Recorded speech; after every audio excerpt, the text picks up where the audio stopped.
Very good morning, students. Today's dissection it's about orbit. So we are going to dissect the orbit, the contents in the orbit. So before that, we'll discuss about the bony orbit. Okay, so with the help of the cranium. So bony orbit. So you know the orbit is very important feature in the norm of frontalis. Okay, so which is pyramidal in shape. So it ends at base. You can see this is the base of the orbit, and the apex is directed posteromedially. So where the optic canal. Okay, so the optic canal on either side of the chiasmatic sulcus. So it leads to the apex of the orbit. Okay, so here comes the apex, and this is the base, and it has got boundaries. We have roof. So there is the roof of the orbit, and here comes the floor of the orbit, and this is the lateral wall of the orbit, and this side comes the medial wall. So what are the bones forming each boundary? So if you take the roof of the orbit, it is formed by the orbital plates. So these are the orbital plates of the frontal bone anteriorly, and posteriorly we have the lesser wing of the sphenoid. So these two bones together, that forms the roof of the orbit. Is it clear? So here comes the roof formed by these two bones. So anterolateral to the roof, so there comes the fossa. So what is this fossa called? The lacrimal fossa. So here comes the lacrimal fossa, so that lodges the lacrimal gland, anterolateral to the roof. Okay, so that's about the roof. So coming to the floor of the orbit. So the floor of the orbit, it is formed by the zygomatic bone anteriorly. You can see the zygomatic bone. So this is the zygomatic bone, and also the orbital plate of the maxilla, and the zygomatic bone. Okay, so that together forms the floor of the orbit. So come to the lateral wall of the orbit. So the lateral walls of the orbit, so it is formed by so we have the zygomatic bone anteriorly. So behind comes the orbital surface of the sphenoid, greater wing of the sphenoid, so that forms the lateral wall from anterior to posterior. So very important. So just below this suture, you can see the suture here, the frontozygomatic suture. So just below this suture over the lateral wall, so there comes the tubercle called Wittnall's tubercle. What is that? Wittnall's, a palpable elevation over the lateral wall of the orbit just below the frontozygomatic suture. So what is that tubercle called? Wittnall's tubercles. That gives attachment to the four structures. We have the lateral check ligament and the lateral palpebral ligament. And of course, we have the suspensory ligament of the eyeball, and then comes the levator palpebrae superioris. These are the structures attached to the Wittnall's tubercle. Okay. So Wittnall's tubercles, that lies over the that is in relation to the lateral wall of the orbit. Okay. So next, come to the medial wall of the orbit. So it is formed from anterior to posterior. So we have so you can see here. So there is the orbital process of the maxilla, So then followed by the lacrimal bone. So then comes the orbital plate of the ethmoid, bone, and then comes the body of the sphenoid. So these are the bones from anterior to posterior that forms the medial wall. The medial wall is the thinnest among all the walls, and of course the lateral wall is the thickest. Okay, and of course it transmits the forces from the upper jaw, to the cranium. Okay, so the forces from the canine tooth, it is transmitted through the lateral wall of the orbit. Is it clear? So that's about the four walls of the bony orbit. Of course, the lateral wall, so the two lateral walls on both the sides. So that meets, okay, and they are forming they are right angles to each other. So if you measure the angle between the two lateral walls on either side, so that is it's about the 90 degrees. Okay, and the distance between the two medial walls, it is about 2.5 centimeters. So they are parallel to each other. The two medial walls are parallel to each other, but the lateral walls are right angles to each other. So that's about the bony orbit. And here, very nicely seen over the medial walls, you can see the nasolacrimal canal. So anteriorly it has got a anterior lacrimal crust, posterior lacrimal crust. It is bounded anterior and posteriorly. So that's about the nasolacrimal canal. So in the infero-medial angle of the orbit. Okay, so in the infero-lateral angle, so there comes the infraorbital fissure, the lower part of the infraorbital fissure. Okay, in the superolateral angle of the orbit, so there comes the lacrimal fossa. You can see the lacrimal fossa. And the superomedial angle, so there comes the trochlea. So this is the trochlear fossa. So that lodges the, that gives attachment to the pullae. So that supports the superior obliques. Okay, superior obliques. So the notable features are seen over the four angles of the orbit here. So from the superomedial, superolateral, infero-medial, infero-lateral. Okay. So apart from that, so you can see the inverted V-shaped, okay, the fissures there. So we have supraorbital fissure, infraorbital fissure. So you can see this is a supraorbital fissure, and here comes the infraorbital fissure. So the supraorbital fissure is very important. Again, it is divided into three compartments by means of the tendinous ring of zinc. Okay, so through which the vessels now then enters the orbit. So apart from the optic canal, So that is briefly about the orbit, the walls of the orbit, and bones forming the each and every boundary. Roof, what are the bones? Medial wall, what are the bones? Lateral wall, what are the bones? Okay, the floor, what are the bones? Okay, so now we'll start with the dissection part. So here you can see the interior of the base of the skull. So where there is a, okay, the bone is of course removed, thereby exposing the interior of the base of the skull. So we have the orbital plates. So we have exposed the roof of the orbit. So we are going to break the orbital plates. So thereby we'll expose the orbit and the contents in the orbit. So we have very important contents like the eyeball, the associated structures with the eyeball. So we have the extraocular muscles of the eyeball. So we have the ophthalmic division, its branches, and the trochlear nerve, the abducens, and of course the oculomotor division, superior division, inferior division. So they are all covered by the fascia bulbi, and of course we have the orbital fat covered by all these structures. They are covered with periorbita, okay, which is the periosteum. So that supports the contents of the orbit. So we'll start with the dissection. So we are going to break the orbital plates, thereby we will expose the orbital contents. Okay. So the dissection part, so we are going to give the gentle tap over the orbital plate, thereby we will break the orbital plates, and thereby we will expose the periorbita. Okay. So that I will show after the dissection. Giving a gentle tap over the orbital plates of the frontal bone. Okay. I have removed the orbital plates. You can see the orbital plate here. So I'm going to remove the orbital plates. So this is the orbital plates of the roof of the orbit, so which the orbital plates of the frontal bone. So posteriorly by the lesser wing of the sphenoid. You can see the lesser wing here. So here comes the lesser wing of the sphenoid, that forming the roof of the orbit, and the orbit which is covered by the periorbita. So this is the periorbita. You can see the periorbita here. So the periorbita followed by the orbital fat. So then comes the fascia bulbi. So these are the structures from superficial to deep.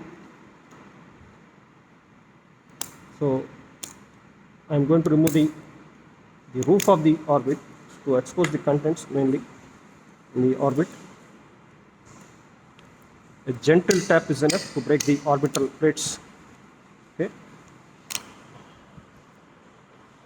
And slowly we have to remove the bony spicules with the help of the forceps. So that way you can expose the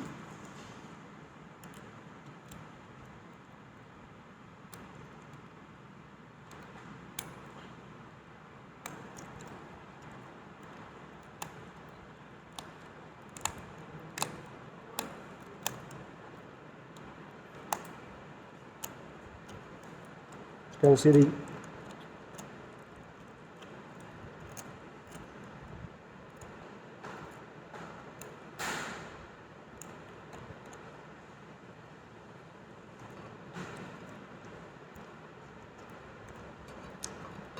So the fascia bulbi is nicely seen. So the Tenon's capsule.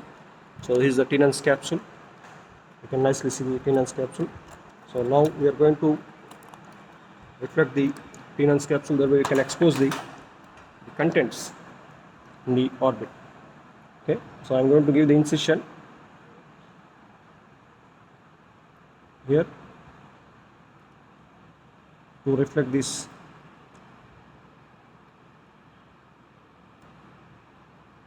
Okay. So slowly, if you remove this part, you can see the orbital fat and the contents. So the very important, the first, the superficial muscles. We have the levator palpebrae superioris, and you can see the superior rectus and the superior obliquus. Okay. Yes, students, you can see the very nicely after the removal of the fascia. So this is the frontal division of the frontal branch of the ophthalmic division of trigeminal nerve. So here comes the slender branch. You can see this branch. So this is the trochlear nerve. So you can see the trochlear nerve. So it is reaching the superior obliquus. So this muscle. So here comes the superior obliquus. So you can see the superior obliquus nicely. So this branch, you can see the branch here, the slender, very slender branch. So this branch is the trochlear nerve. Is it clear?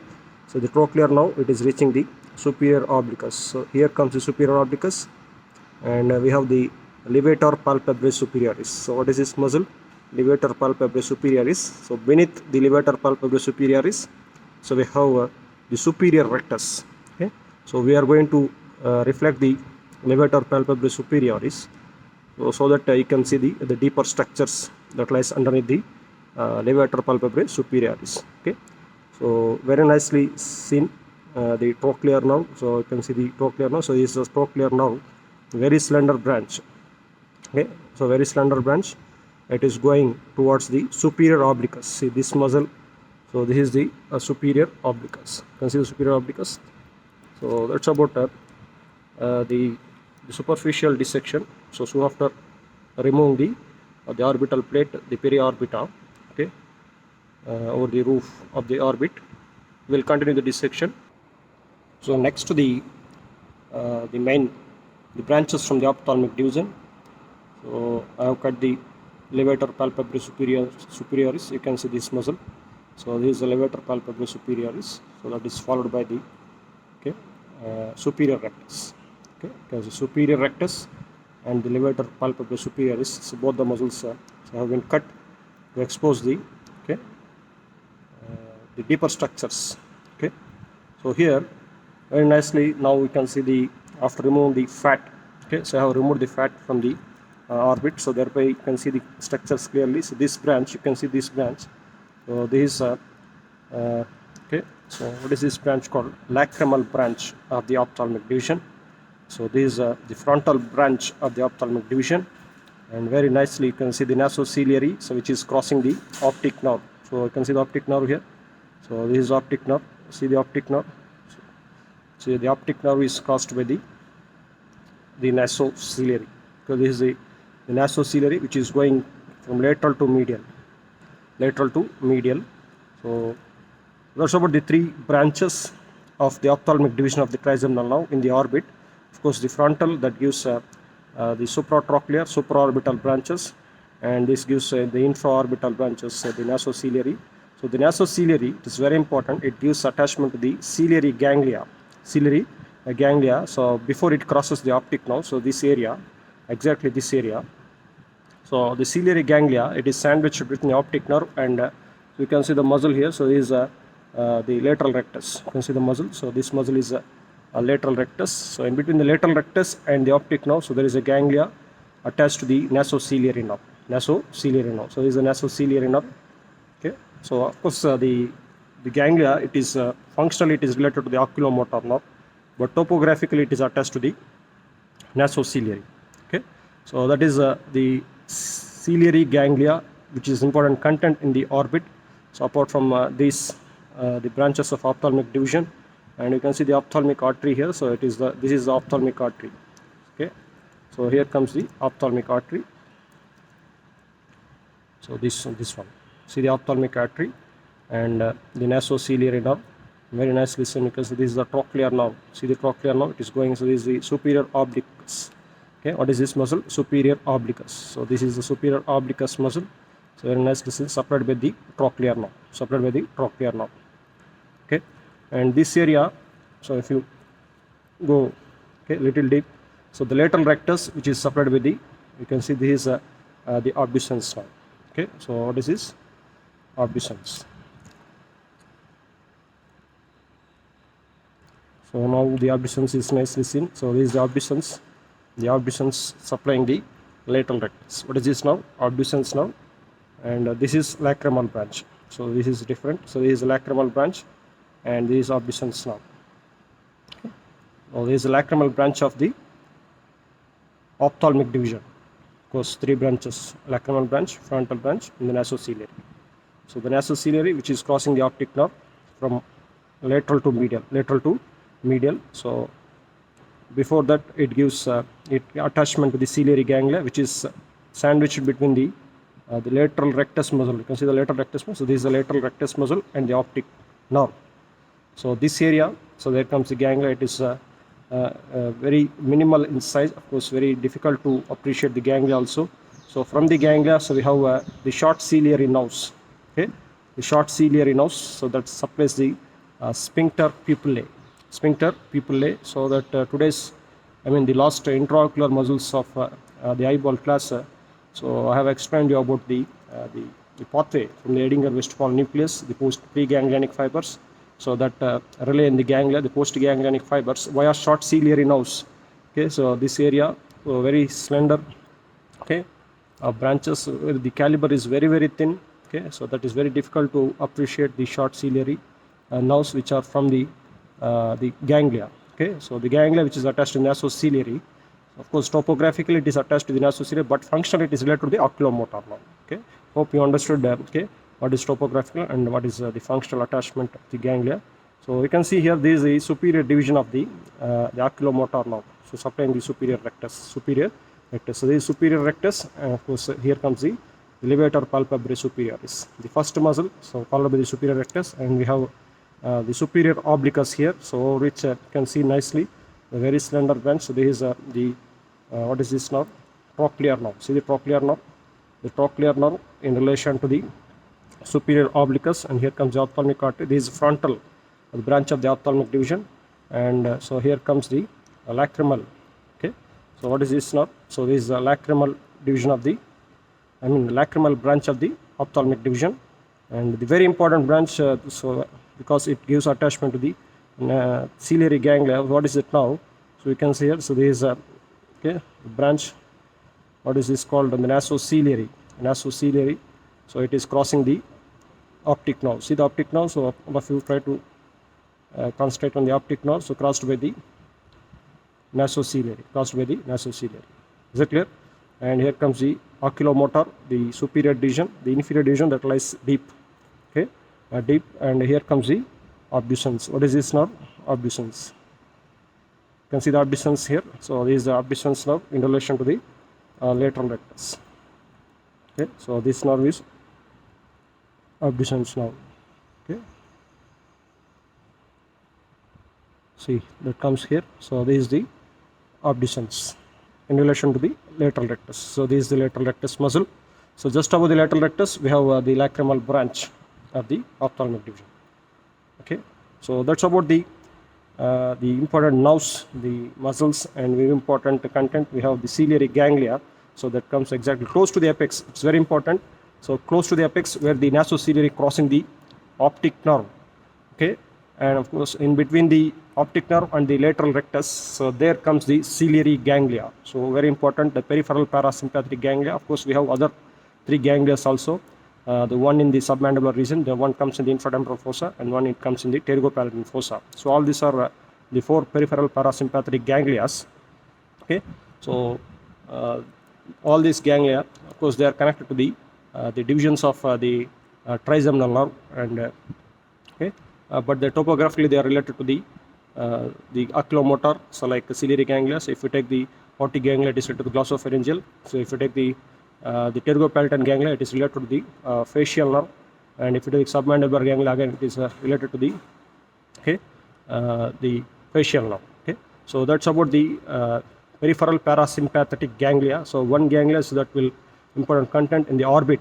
Okay, so that we have seen is of course it is very difficult to see the ciliary ganglia, but still remember. So it comes this area close to the apex in between the optic nerve and the lateral rectus. You can see the lateral rectus here. So this is a lateral rectus muscle. Okay, so and the abducens nerve is also nicely seen.